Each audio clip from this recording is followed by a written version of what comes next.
L'entreprise, dans le fond, c'est la commission scolaire Aricana qui dessert au-delà de 3000 élèves, 3500 élèves environ, des écoles primaires, secondaires, formation générale adulte et la formation professionnelle. Oui, le centre de formation professionnelle, il y a eu la répartition des cartes au niveau de l'Abitibi-Témiscamingue à la fin des années 80, autour des années, l'année exacte 1988.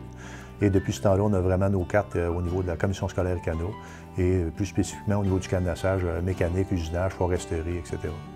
Le problème relié au cadenassage était un risque réel identifié pour les travailleurs et éventuellement pour les étudiants qui vont devenir de futurs travailleurs. Donc, ces gens-là avaient à travailler sur des équipements et le cadenassage était présent. Donc, il y avait une forme de cadenassage, mais il n'y avait rien de structuré, il n'y a rien de bien défini. Et les équipements, il y avait des problèmes au niveau des identifications d'équipements. Tout le monde faisait un peu du cadenassage dans l'entreprise. Les enseignants l'enseignaient d'une manière, tout le monde avait une manière différente. Les procédures de cadenassage typiques sont complexes, sont toutes écrites et comportent souvent plusieurs pages. Les étapes qu'on a prises pour l'innovation, la première chose, c'était d'identifier nos panneaux électriques. Il y a eu une étape très importante, c'est la fameuse définition de la fiche, notre fiche visuelle. Donc, on a commencé avec une première fiche et il y a eu de nombreuses itérations. Et là, les travailleurs, que sont nos professeurs et nos personnels de support, ont beaucoup participé dans la définition de la fiche.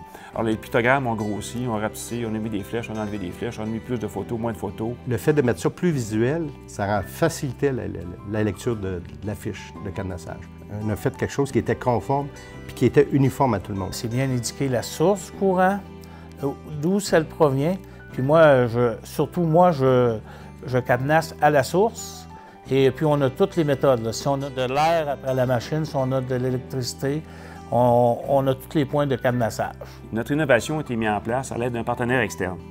Étant donné l'ampleur de notre projet et le fait qu'on s'occupait quand même de plusieurs bâtiments et d'un très grand secteur, et ayant au-dessus de 30 projets à gérer dans l'ensemble de mes fonctions normales à la commission scolaire, j'avais besoin d'aide. Tous les entrepreneurs qui vont venir travailler à la commission scolaire vont devoir être formés.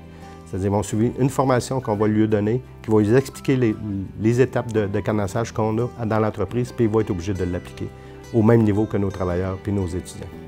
Comme on va arriver en entreprise dans pas longtemps, c'est important de savoir comment se cadenasser parce que c'est maintenant la norme partout. On dit que la collaboration était magnifique. Tout le monde était partie prenante, autant nos enseignants, la direction, nos étudiants aussi. La CSST, avec un programme comme les Grands Prix, bien, ça stimule l'innovation quelque part. Très fier de l'innovation.